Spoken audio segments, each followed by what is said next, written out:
Let me introduce the lady on your screen, Caroline, and it's an amazing profile she has. She's the author of Becoming You: Stories of Courage and Vulnerability. She's a founder of Vibha, Community for Inclusion.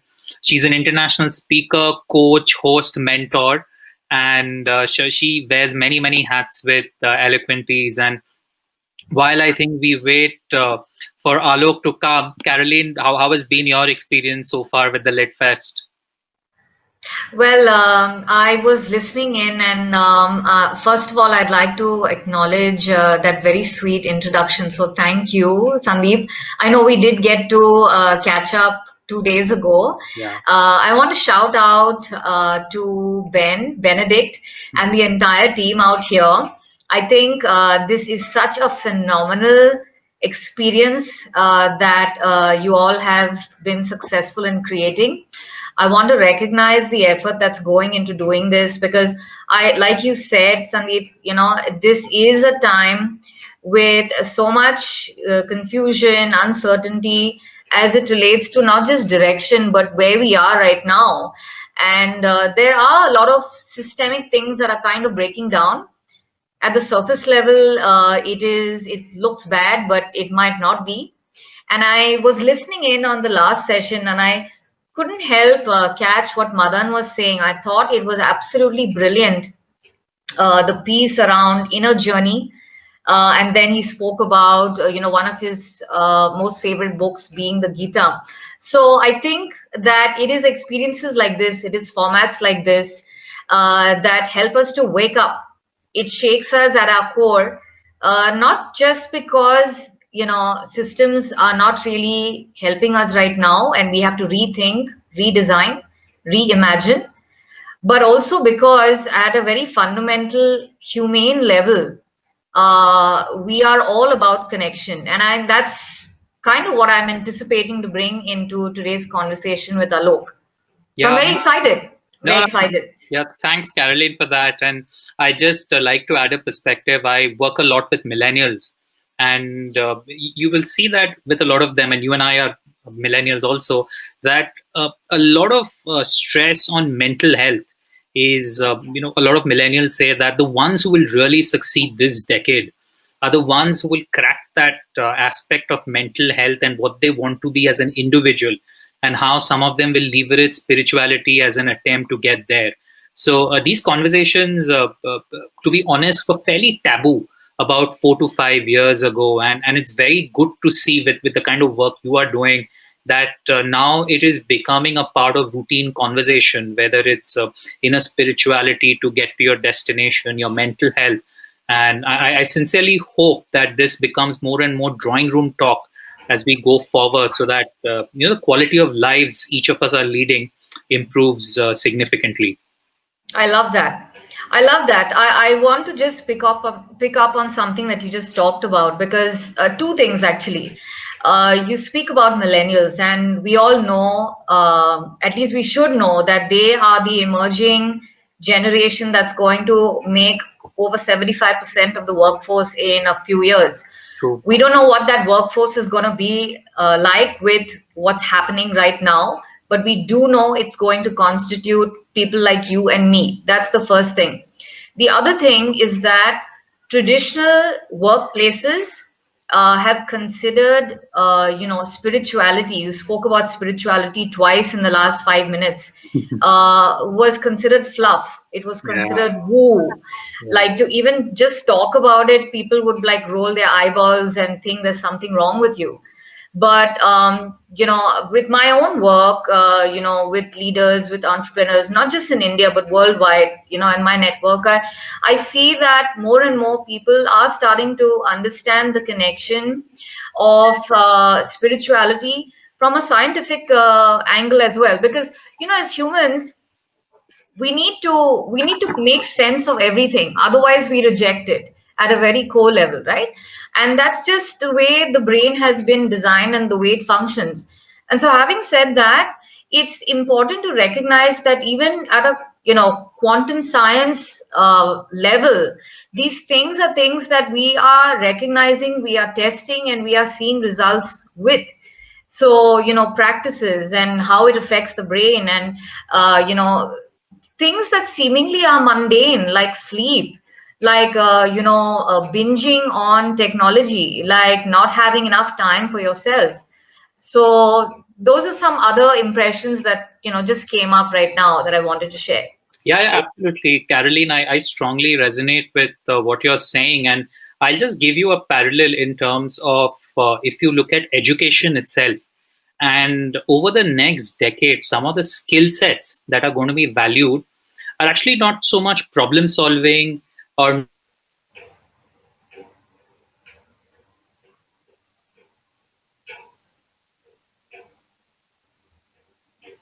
I'm sorry, I think Sandeep is getting disconnected. Pooja, if you're there, you can take it forward.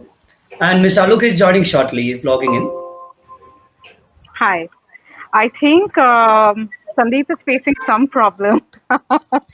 Maybe, in the realm of spirituality, somewhere the universe didn't want him to talk.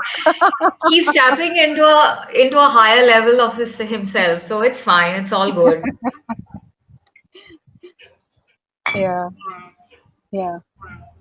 So, Kathleen, why don't you tell us a little about your book, in the meanwhile? Yeah, so the book is really a reflection of my own journey, but also the work that I do with leaders and entrepreneurs. Some of the struggles that have a mask of shame around them, that, not just around entrepreneurship, but at a human level, what we go through and we don't feel safe enough to talk about. So it's been a journey to kind of unpack shame, unpack guilt and embarrassment about failed business, being kicked out of a job, failed relationships, and all these other things, and to be able to bring that forth, not just for myself, but we have 5 other humans across the world who have joined in on this book to share their stories.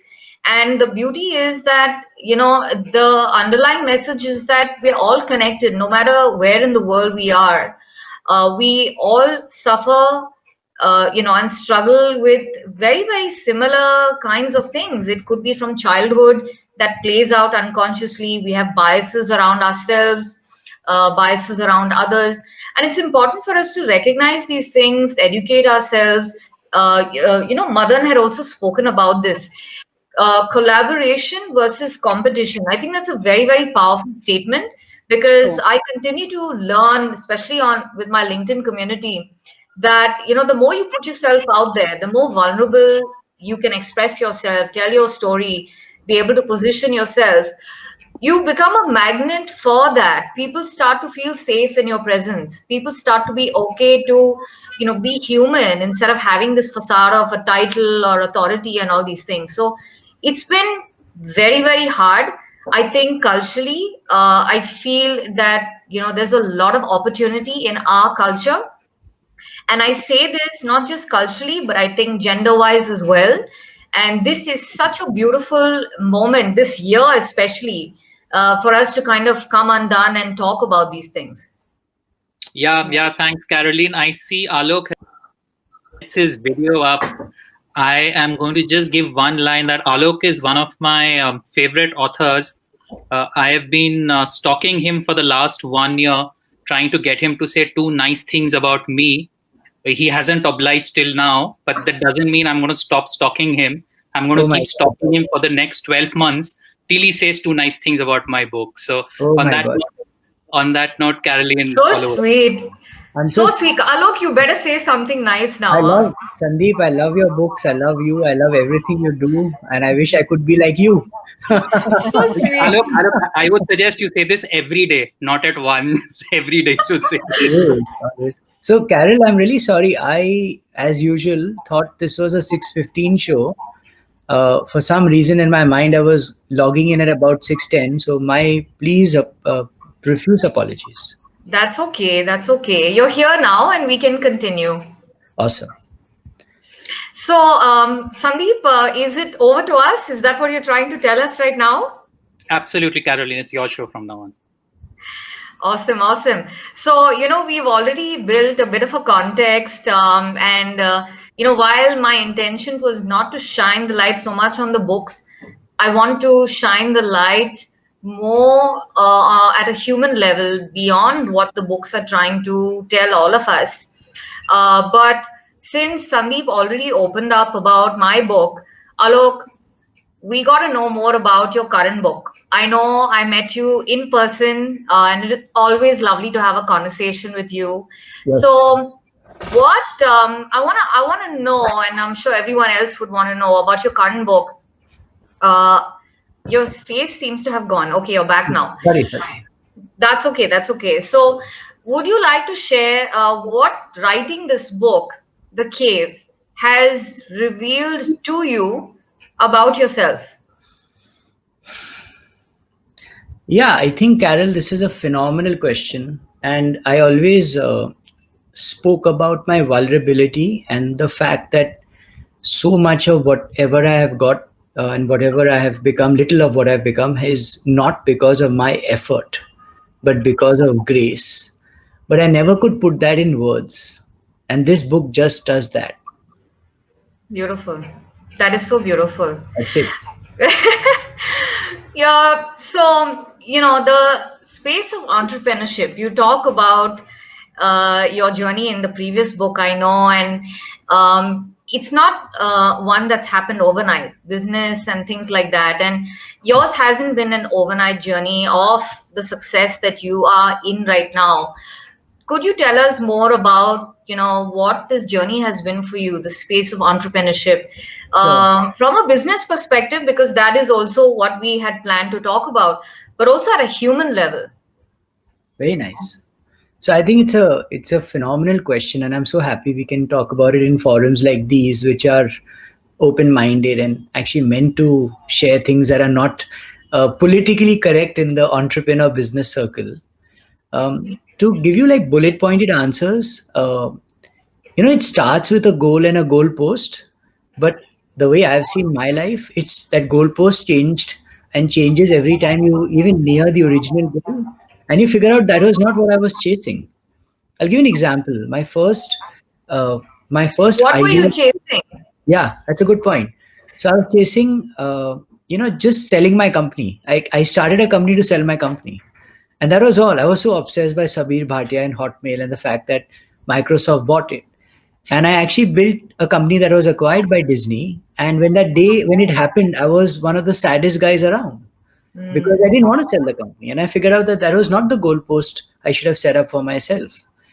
So I think, Carol, the thing is that essentially over the last few years, especially since I've been in the business of, at least I've been a spiritualist and I've been walking this path, I have realized that even what I'm seeking is not known to me. It is probably a direction I'm following. Beautiful. Because sometimes I feel that all I have to do is contribute to other people's lives by being empowered to an entrepreneur. I can hire people, I can get them to do what we want. Maybe that's my goal. Maybe I'm just the gatekeeper of something, of a larger kingdom. And yeah. So you speak about grace, you speak about spirituality, and you speak about the cave. Is there some connection to it that you'd like to reveal to all of us? Yeah, I think there's a cave for all of us. We each of us have a cave. Some of us have, very few of us, I would have the courage to say, have actually visited it. Many of us know of it, and many, many more don't even know that there's a cave waiting for us. And what is this cave? This cave is not some hard rock. For me, it is. It's a cave in the Himalayas. But for many people, it's a place of solace. It's a place of finding yourself and parking yourself and saying, you know what, this is me, without all the pretensions, without all the labels, without all this, I did this and I did that. So that is your cave, and you got to find your cave. So this book is all about that, and Carol, the biggest tenet in this book, and I was getting interviewed by someone else, and I said, is to be comfortable with yourself. I have noticed that the biggest disease now is people don't like themselves. They like Yeah. everybody but themselves. They want to be this, they want to be that, they want to be. But why don't you want to be yourself? Yeah. Yeah. Yeah, we talked about this as well in one of our conversations earlier, right? Especially with the level of value and level of importance that we have given the outside world. including social media and all these things, which are relevant, they're important as it relates to business and all these other things. We've kind of disconnected from who we are at our core. Yeah. And you spoke about finding Yeah. belief that we don't know that it is there. We need to Yeah. remember. It's not that it's not there. We need to remember, we need to reveal, and we need to release it from ourselves, right? You That's right. spoke about being this gateway, but also this, like this channel for life force to pass through you, and so therefore you can serve others. Even in a forum like this, even in your business, we've talked about all these things on, many times. Given the current situation, because this year we are seeing a very different side to entrepreneurship. It's unlike, and everyone says this word seems to be used and abused right now, unprecedented times. So we're seeing a different side to entrepreneurship, not just in India but everywhere else. Systems are breaking down, businesses are going down in flames, and it's also revealing a lot of things through this time. So I believe personally that this is a very powerful time for opportunity. If you're listening, if you're paying attention, like you said, if you're comfortable with yourself. So if you could share, what's your perspective on this year for entrepreneurs out there watching in? Yeah, super. I'll just take a minute to kind of give you a little bit of a timeline. When it hits you in the face, you think it's it's catastrophic and it's a once in a lifetime event, but it's not been. If you look at 91, the breaking down of the wall, imagine people in Germany, for them it was a COVID moment. The 9/11 was a COVID moment. 2008 was a COVID moment. 2000 was a COVID moment, right? .com crash. And now we have 2020. So these moments have come and gone. And if you look at the history of mankind, we've always risen and become even better. So this time, however, because it's so much restrictive, you can't move out of your house. It looks like it's never happened before. I think just to come to your question and to really be pointed and efficient in my answer, the intermediation, I'll give an example. When I say mediators are going away, that's my theme for the future. And what I mean by that is the office is a mediator. You have to go to this thing called the office, which has walls and carpets and horrible ACs, and suffer to sit there. When you mediate between your team members, it's gone. I love that word, mediate. Yeah, and meditation comes from mediate, but a different spin. So in my mind, everything that was a middleman, jisko bolte na murgi, the tongue between the two people, like Hindi word, it's gone away. So you don't need to be in the office, you don't need to touch a note, you don't need to pay money to someone physically. If one can understand this large change, it's a very big moment for entrepreneurs and for life. Another thing, Carol, is time. I read in The Economist when I was 18 a phenomenal line that stayed with me forever. And it said, in the long run, the biggest challenge for man will be what to do with his time. It's already happened. Now, if you imagine, you don't have commute, you don't have to be ready at 7:30 to land up on a table at 9:30. Yeah. I don't think people are actually leveraging the time that has got unlocked and unbundled. And if they can use time to improve their own life, it can be like a great winner. I love that. Yeah, I'm picking up on that last piece and something that I recall reading somewhere about Vinod Khosla, co-founder of Sun Microsystems. I remember some share about how, when his kids were growing up, he consciously was discerning with time. And he wanted to make the time, even though he was super busy, to be there for that family time. And I recall we've talked about this. Plus, in the last Business Lit Fest, you had mentioned this as well. Yeah. Family. Any impressions?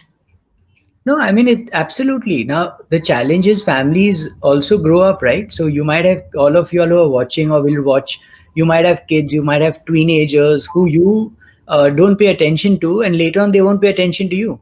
So it's not even like that window is open forever. And I think to your point, right, family is also extended. Now, what do you mean by family? This just doesn't mean someone who's born through you or married to you. Your business is your family. The people you talk to are your family. Uh, I think, Carol, the whole idea is that with the kind of time and savings that we have got, and hopefully we're in a job that is secure, a lot of introspection can be done. A lot of unlocking of values can be done, which people should take advantage of. I was just thinking of the word values. Tell me, and this is not a coincidence as usual, because I thought of it and you said it at the same time. So values as it relates to business, but also as it relates to the family experience. Yeah. What's important for you? How do you embody it? Oh, it's the most important thing. I mean, if you don't have a compass for your values and don't stick to it, you won't know who you are. You'll destroy yourself. I'll give you an example. For me, anything to do with gambling is not holy. It's not dharma or karma for me. So I won't do games that involve even legit, real money gaming, because it's not my value system. So I think the easiest thing is to define a set of values, because it's nothing but writing down some fancy words. The hardest thing is to live by them. Yeah. And every time you get a set of values in front of you, you will be tested by nature. So be careful what you think is your value, because then you should uphold it. Absolutely. And I think it's an opportunity on the flip side as well, because, I had mentioned this earlier when Sandeep was opening up this discussion, that for me, the Gita is very, very important, not just as a book, but as an experience. And I think I'm on my third time of reading it slowly. For me, I don't read books to finish them. I'm a horrible reader. I read to kind of, really assimilate and see how it comes out and how it plays out. And I think values as it relates to this age-old, timeless book have been super powerful and very brilliant. Right. Alok, are you telling me to keep quiet? No. I want to make a point on values after you complete. Okay. And I think some things that have come up for me, one, because I facilitate this with other people, but you can't facilitate. My belief is that I can't facilitate something that I haven't experienced. Then I'm not being genuine. Right. And you had introduced me to autobiography of a yogi, I think about 6 or 7 years ago. And it was one of the dimensions of spirituality for me. And why I bring this up is because meditation as a practice and understanding, I don't think anyone can tell us what our values are. These are things that we have to discover and unpack. And that is the beauty of this journey, isn't it? Sandeep, you're trying to say something. Yes, Go yes. ahead. I would like to make an impolite interjection. We have about 100 seconds left. Okay. So, if you can. Thank you. Sure. So, yeah, I think we pretty much wrapped it up. I think, at a very core level, the whole piece around connection with ourselves, connection with one another seems to be something that's more and more being revealed through this time. So, Alok, as always, such a pleasure to connect with you and be in conversation with you. Any last thoughts for all our viewers out there? Yeah, the point I wanted to raise and bring out was, if there is one new theme or value that I would love you guys to at least think of, it's the value of transparency. Why are we in this book fest, right? Books are about transparency. They reveal to the reader the mind of the writer. So if you use that theme, try and invest in transparency, and you'll see the world looks very beautiful then. Beautiful. Thank you, Alok. Thank you. Sorry for being late.